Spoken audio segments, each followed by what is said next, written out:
Nassim Haramein was born in Geneva, Switzerland and is now based on the big island of Hawaii. From as early as 9 years old, he was developing the basis for a unified hyperdimensional theory of matter and energy, which he eventually called the hollow fractographic universe theory. He has spent most of his life researching the fundamental geometry of hyperspace. Combining this knowledge with a keen observation of nature, Nassim discovered a specific geometric array that is fundamental to creation. His unification theory, known as the Haramein-Rauscher metric, is a new solution to Einstein's field equations that incorporate torque and the Coriolis effects. Together with his recent paper, The Schwarzschild Proton, his theory lays down the basis of what could be a fundamental change in our current understanding of physics and consciousness. In the past 20 years, Nassim has directed research teams of physicists, electrical engineers, mathematicians and other scientists. And he's been giving lectures and seminars for over 10 years. He's founded a non-profit organisation called the Resonance Project Foundation, where as Director of Research he continues exploring unification principles and their implications. The foundation is actively developing a research park in Hawaii which combines science, sustainability and green technology. It's a great pleasure to have Nassim here. Where'd he go? There he is. First time in Australia at a Nexus conference. Please give him a big warm welcome, Nassim Haramein. Thank you. Thanks for having me. It's great to be here. Thank you so much. I thought there was going to be translation into Australian, so, you know, I haven't practiced but good day, mate. Not bad. I'm getting there. All right. Today we're going to learn a little bit about the Schwarzschild Proton. This is a paper I just published last year, and it won an award in Europe, which is good. I was surprised. The director of the conference came up to me, he's like, in the middle of the conference, I thought I was going to get kicked out of the conference, and, you know, because it was a pretty radical paper. It was an invited paper, so I thought, oh, I can go radical because, you know, they can't refuse it if it's invited. And, you know, he took me aside in the middle of a conference, and it was in Belgium at the math department, and I thought, that's it, you know, here it goes, you know. And he's like, I noticed on your schedule that you're leaving before the award presentation, and I thought, oh, yeah, you know, I had like set it up on purpose that way because, you know, it's like, I'm sure I'm not going to be part of that. And he goes, we'd like you to stay. I'm like, why? And he's like, well, you won the best paper award for physics. I'm like, really? Wow, we live in a new paradigm. And, you know, why was I thinking this was radical? Well, you'll see why. And I'm just going to go through it a little bit, and please don't panic. But we're going to do a little bit of math. It won't hurt. It's only going to hurt momentarily, but then it's okay, you know. It's not permanent damage. This really started when I was about 9 years old, and I went to my first geometry class at school. It was, you know, I was not doing so well at school because I had all these esoteric experiences, and I, you know, lived in a world in which, you know, I was interacting with all sorts of things and all sorts of worlds out there, and I was more interested in that than what the teacher was saying. So most of the time I didn't pay much attention, so I didn't, you know, I wasn't doing so well. And when the teacher went to the blackboard that morning and said, today we're going to have our first lesson in geometry, and the first lesson in geometry is dimensions, I was like, oh, adults know about other dimensions? I was like so excited, and then I got so disappointed.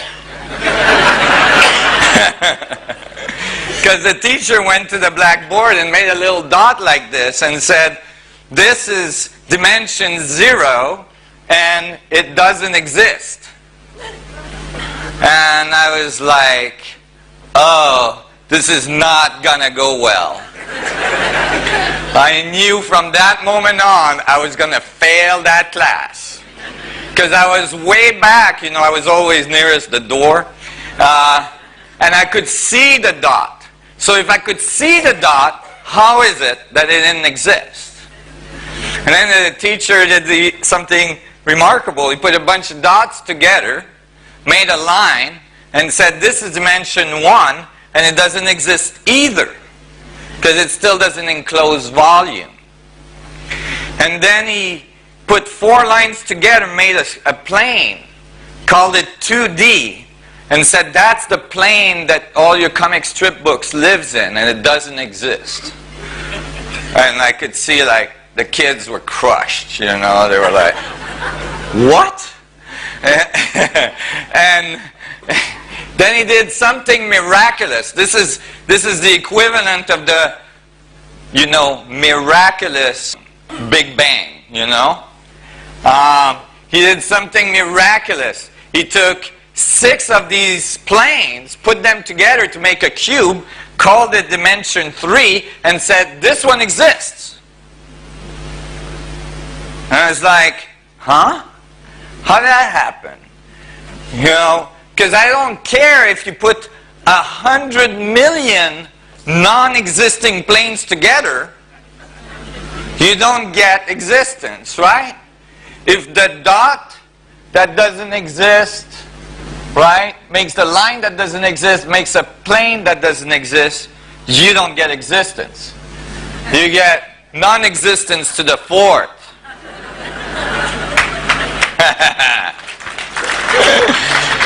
Big issue. I didn't know at the time. Turns out many other thinkers had the same problem throughout the ages. One of them, one most famous one, was Buckminster Fuller. Another one was my father, actually, turns out. And, you know, they thought about it, but nobody really solved the issue. And so, why is this important? Well, this is actually the fundamental axiom that most of our physics are written on. And if we, in the math, we write the physics with. So if we have this wrong to start with, if it's incorrect or if it's incomplete, then we're going to get an incomplete or incorrect picture at the end. And so, because people learn this very early in their education, it's usually not revisited ever by the physics community. And at the end of the day, then they have superstrings theory and Calabi-Yau spaces trying to solve equation for unification for advanced physics, and they have to add, you know, planes of freedom, one after the other, to get like 248 dimensions of Calabi-Yau space, and the equations go on forever. And at the end of the day, it doesn't add up. Right? So, when I was going home from that day, I had this long bus ride to go back to my home because I kept on getting kicked out of the schools closer to my home. A physicist later on told me in a physics conference that that's how I furthered my education. Because I had all this time to think about it, right? And so I'm sitting there, I've got an hour and a half to go, and I'm thinking, man, I gotta solve this dimensional problem. This is not happening. I can't live with this. And I'm thinking, and then the bus is getting fuller and fuller, and I thought, oh, you know, it's getting hot, and so I closed my eyes, and in my mind's eye, I extruded myself from the bus, and I started rising up from the bus, and I saw slowly the bus becoming smaller as I rose further and further, and then I saw the city I was in becoming smaller as I rose further and further and further, and then the continent getting smaller, and then I saw the Earth getting smaller, and as I rose further, I saw the solar system getting smaller, and like looking like a dot, and then I rose further and further, and then the galaxy started to look like a dot, and I thought, oh my God, it's dots all the way up. And then I flew back into the galaxy and looked at the solar system and flew back in and went back to the Earth and found the bus I was in, and I opened my eyes and I looked at my hand and I thought, I wonder what's in there. I closed my eyes, and in my mind's eye, I flew into my hand, and I saw it was made out of millions and millions of dots we call cells. And then I went onto the surface of one of those dots and looked really carefully, and I got finer and finer, and eventually it opened up like it was stars of dots everywhere, billions of them that we call atoms.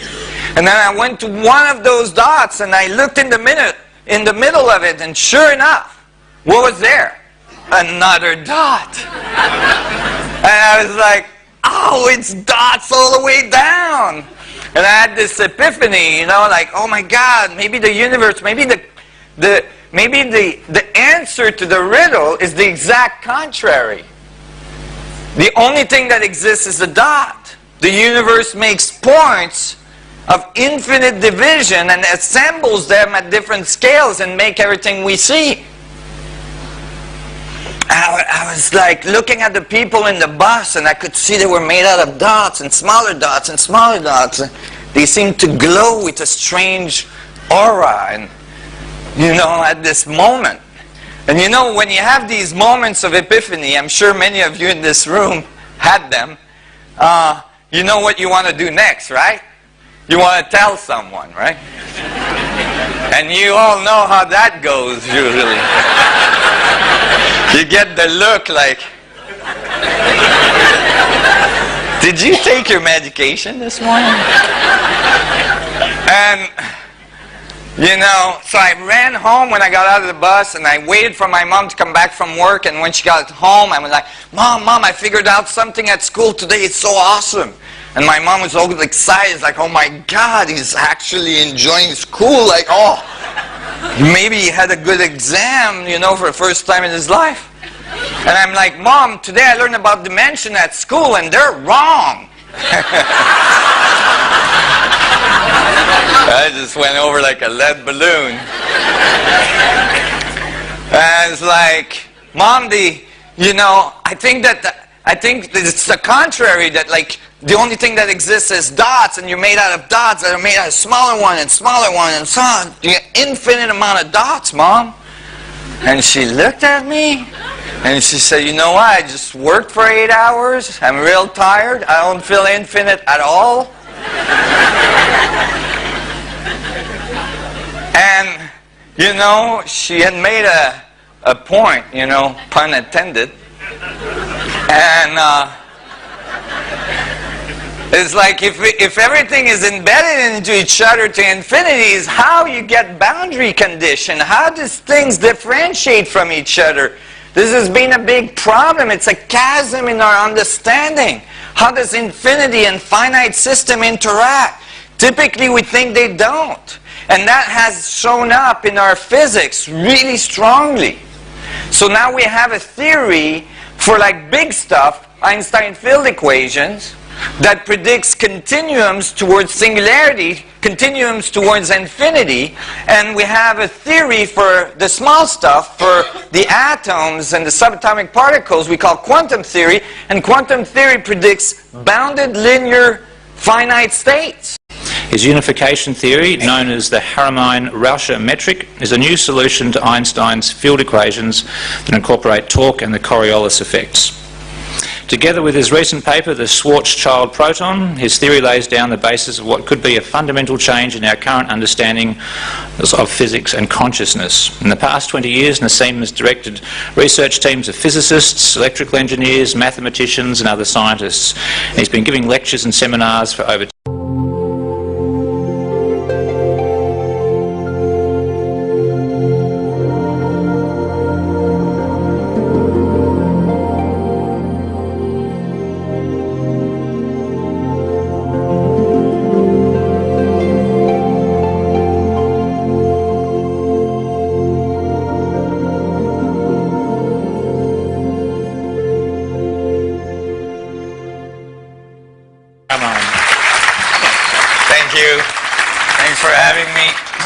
to be here. Thank you so much.